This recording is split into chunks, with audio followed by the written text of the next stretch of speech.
I'd now like you to view a PSA. What is a PSA? It stands for Public Service Announcement. It is a message of public interest which is aired by the media without charge. The objective is to raise awareness about changing public attitudes and behavior towards the abuse of children and the damaging effects this can have on such innocent victims. They're finally going to be gone. All these despicable enemies, finally, they're out of the way. Please watch.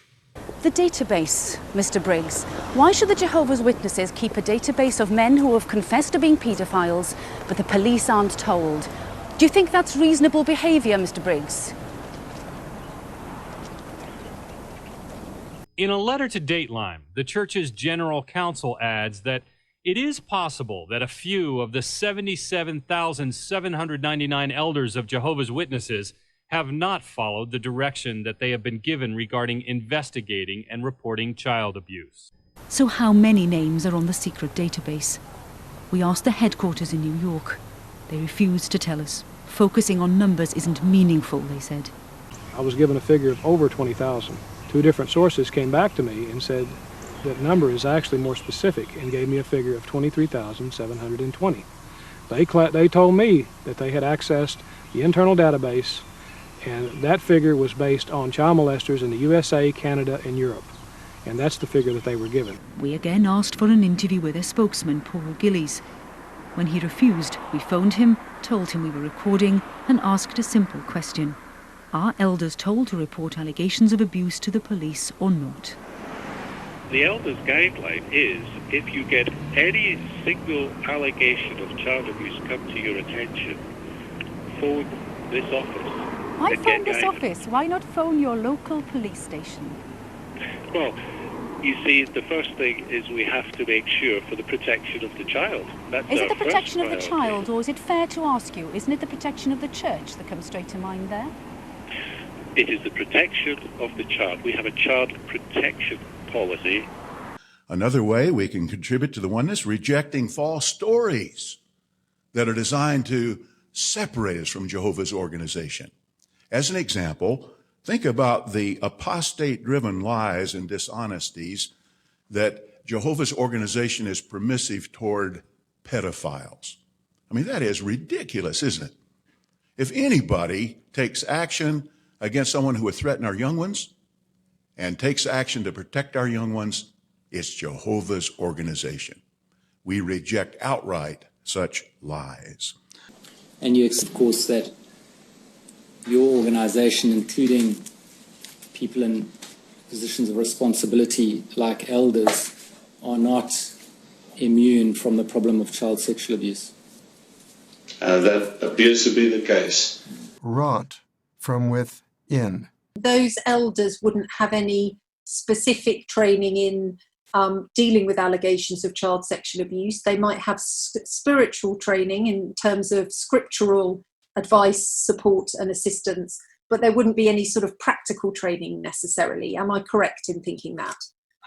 Well, the practical training is basically reviewing the material, reviewing our policies on child abuse. Such as has been mentioned, they get the shepherding or the flock handbook that's given to elders. They would go through that, which is giving them specific instructions about how to handle such matters. So we do train our elders according to our guidelines and our ways of handling allegations of child abuse. Right. Okay. There is a problem with child abuse. It's getting worse and worse and has done over the years. So that was the truth. It is the inquiry's view that the charity's trustees did not cooperate openly and transparently with the Commission. They did not provide accurate and complete answers to the Commission regarding the earlier allegations, and they did not report a serious incident to the Commission. But the person is still otherwise in the world and can associate with people outside of the church. Yes. And you don't take into consideration, do you, how people outside of the church might be kept safe from such a person whom you're not satisfied will not reoffend? If they were outside the church and they were a close friend, I would tell them. Well, and how would you know if they're a close friend and they're outside of the church? Now, if they were a close friend of mine. A close friend of yours? If I was. Yes. If I associated with them. Well, what about people who are not close friends of yours, others than outside of the church? You don't take any steps, do you, to protect them from this potential reoffending?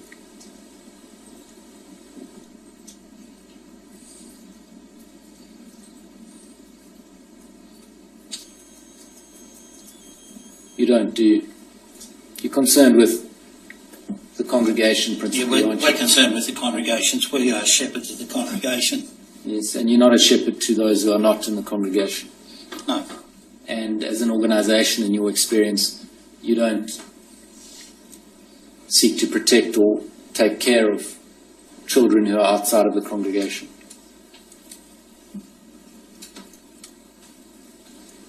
That's a broad statement.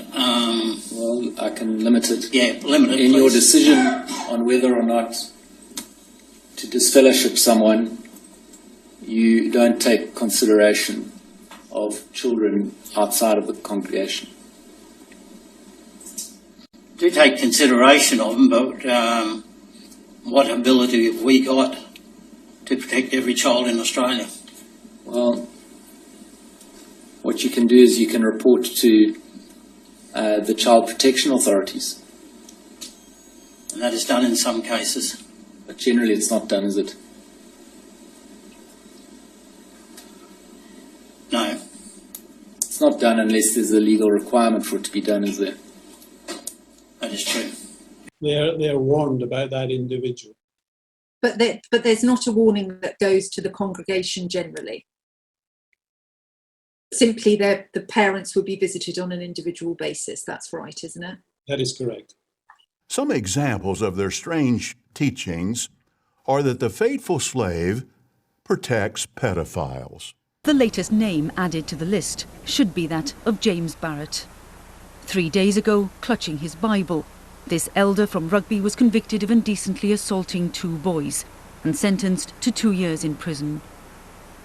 The church was told of the allegations 5 years ago, but Barrett denied them and was allowed to remain an elder. From your own accounts and your own records, there have been a number of elders and those who've had senior positions within the church who have been responsible for child sexual abuse. Bald-faced lies.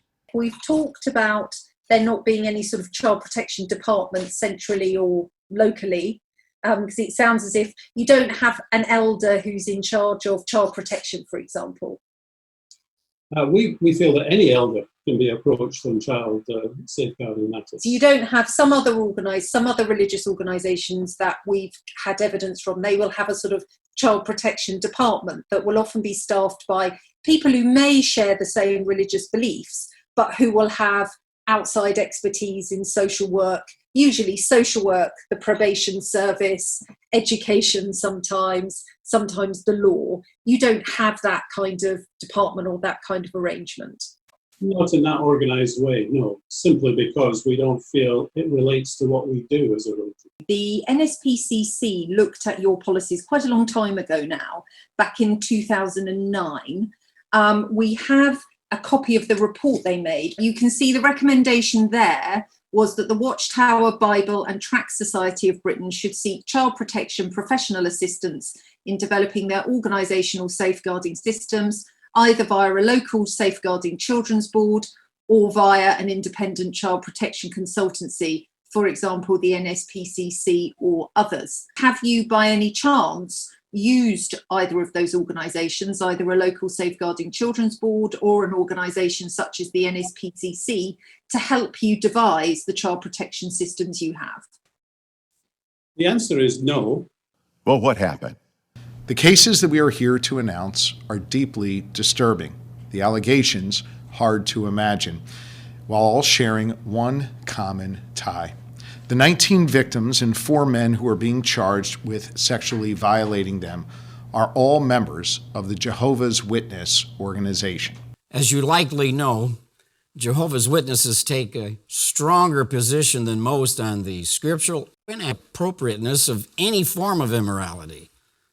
However, to take advantage of innocent young ones is absolutely despicable. Most of these defendants used their faith and church to gain access to their victims, to build their trust, and then molested them. Children who have a right to grow up in a safe community, but were defiled by members of their own congregations. Some defendants only looked as far as their own families to commit their abuse.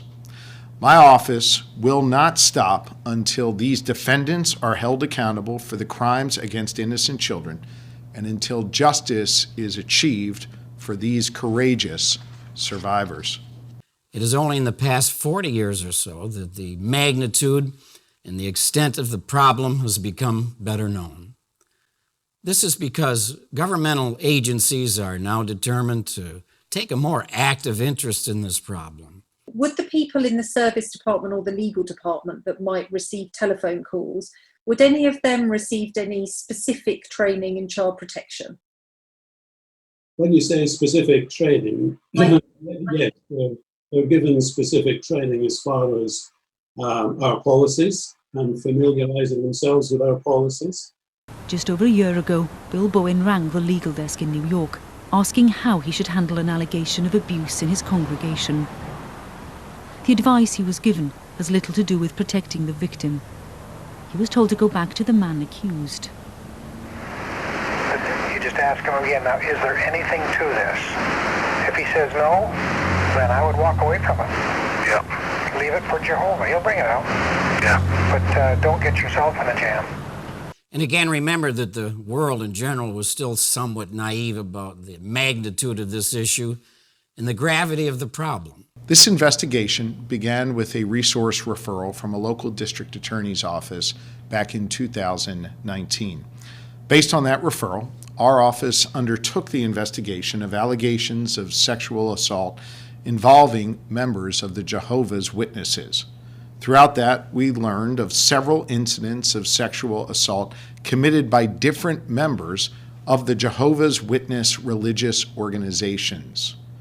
And as a result of our 3-year investigation, hundreds of hours of grand jury testimony, and dozens of witnesses, we filed charges against 4 individuals. Our literature has said, and we agree, that in most cases with children with child abuse, they are telling the truth. That's an established thing. They're not making up these stories. First, Jose Serrano, 69, of Lancaster County. During the investigation, it was determined that Jose Serrano used his influence and common faith to sexually molest at least 6 minors, including his own daughter. He confessed to committing many of these criminal offenses to members of his community. Others knew of the problem and covered it up. How can we demonstrate that we do deeply respect and appreciate these dear brothers? The first way, by wholeheartedly cooperating with them. Be obedient. Clearly, this means that we're supposed to comply with or obey what they tell us. Be submissive. This includes the attitude with which we're to be obedient, doing so with a yielding, positive attitude. We should be obedient and submissive even if what the elders are asking us to do is not the best, most efficient way to do something. Our elders give of their time and provide this counselling help as they're able to in the course of their life on a voluntary basis. But there isn't any formal counselling service, referral service to local counselling services? No, there isn't. Be obedient and submissive to the elders. So why don't we go ahead and support the elders? Can I just ask you about one particular piece of language? Why do you say, in these circumstances, you both say you never discourage and they may report? Why don't you encourage reporting? I suppose this is all, I would say, quite passive. in terms of, on the one hand, you're an organisation which stresses strict adherence to moral codes, but you're not saying to them, you must do this, you should do this, it should always be reported. It's all much more kind of, we tell them that they can, which seems to be strangely passive for an organisation which is so active in other parts of people's lives. Do you think the brothers who write Watchtower articles are living in the real world? The reality is that what's often happened is matters haven't been reported to the police, but have been dealt with internally. Being obedient and submissive to those taking the lead is much more important than how something is done. That is the attitude that Jehovah will richly bless. You don't conduct, there are no external audits conducted of your child protection policies and practices, are there? That's correct. And is there any reason for that? Because our policies are very weighted with how to deal with things within the congregation. By going to the elders for assistance. Serrano was charged with aggravated indecent assault, and endangering the welfare of children. Jesse Hill, 52 years old, formerly of Berks County, Pennsylvania. Our investigation identified at least 10 victims of Mr. Hill's sexual crimes. Jesse Hill is charged with rape, involuntary deviant sexual intercourse, and corruption of minors. Robert Ostrander, 56 years old, formerly of Cambria County. Ostrander is charged with indecent assault, endangering the welfare of children, and corruption of minors. And finally, Eric Elam, 61 years old, of Butler County. The grand jurors heard testimony from Elam's daughter about the sexual abuse she suffered. She reported this abuse to her mother and to other members of her community. Brother Elder, we just want to thank you for your hard work. Please be assured that we appreciate it. As I understand, your elders or ministerial servants, either within the congregation or the branch office or circuit overseers, wouldn't have DBS checks other than what we would call basic DBS checks. None of them would meet the definition of regulated activity as you see it. Is that right? That is correct. Thank you very much.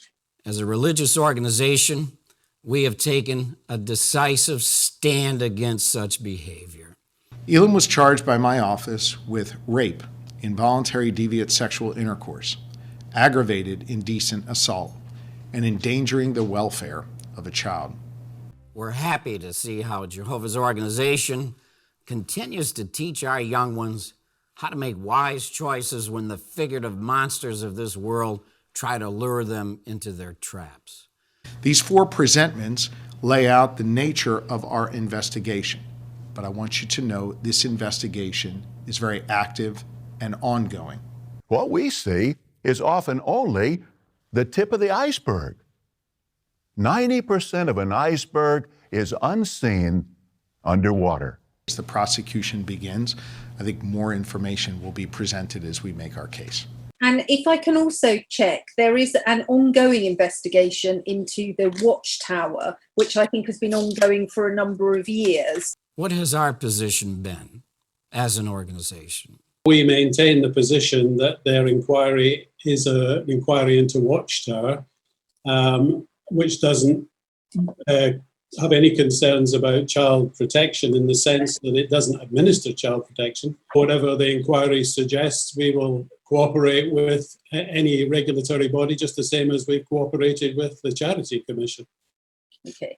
Obviously, the Charity Commission have indicated in their new Mostyn report that they considered that the trustees in that report didn't cooperate, and they also noted that you sought to prevent the inquiry taking place, running various legal arguments around it for a number of years. That's also correct, isn't it? Yes. It is our fervent desire to protect children from any kind of abuse. So it has been frustrating that we've had 5 lead investigators over the period, and every time we've engaged with each one, we've tried to go over the same ground again, explaining our policy. So that's been a frustration to us. It is clear that over the decades, protecting children from abuse is a top priority for this organization. We are proud of our reputation in this regard. Are there other suspects that you're still investigating, and do you have any reason to believe that nationally this could be a bigger national case with more suspects in other states? All I can say is that our case is active and ongoing. 5 names announced today bring a total of 9 people since October last year who are facing charges in connection to that investigating grand jury. These cases, as all of them are disturbing and sad. But this one, in particular, digs deeper. Because in this case, all of the defendants and all of the victims come from the same religious organization, the Jehovah Witnesses. Let me begin first with Mark Brown, 65, of Allegheny County. Brown is charged with aggravated indecent assault, endangering the welfare of children, and corruption of minors. The next case is Raymond Schultz, 74, of Beaver County. He's been charged with aggravated indecent assault, endangering the welfare of children, and corruption of minors. The next case is Abamil Valentine Matos, 42, of Lancaster County. He's been charged with indecent assault, indecent exposure, endangering the welfare of children, and corruption of minor. The next case is Kevin Isovich, 51, of Butler County. He's been charged with rape, aggravated indecent assault, endangering the welfare of children, and corruption of minors. The next case is Norman Aviles, 44, of Lancaster County. He has been charged with aggravated indecent assault, endangering the welfare of children, and corruption of minors. The latter part of our discussion has addressed what Jehovah's organization has done to protect children from predators. There are individuals who will abuse the privilege of being in the congregation if they're allowed to. Let's not be naive. This is a warning to be able to say, look, it does happen. And it could be anyone in the congregation that does that. Let's not be naive. Protect your children. From what I understand, Jehovah's Witness has its own internal judicial system. Have you investigated if they were aware of this, if they looked into it, and if so, will you be looking at the organization for any charges? So now we're 9 deep, okay? Now, we've already got 9 cases that were covered up. Wow. So now here's where I'm going to tell you the big news. What I'm here to tell you today is that the Jehovah's Witnesses have been subpoenaed. Every single congregation in the state of Pennsylvania is now under subpoena, one county at a time, to turn over every single child abuse document in their possession going back to January 1st, 1987 up to about September of 2019, which is when those first subpoenas went out in York County, Pennsylvania. 1987 to 2019. Every elder is being called into a meeting with lawyers that have been hired by the society. The Watchtower Legal Department and the governing body have hired the same law firm that defended the Catholic Church. Will you be looking at the organization for any charges? This is an ongoing investigation. Any other questions?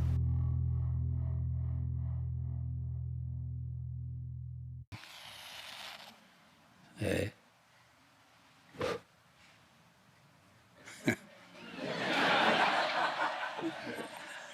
That's Jehovah's enemies. They're going to vanish like smoke.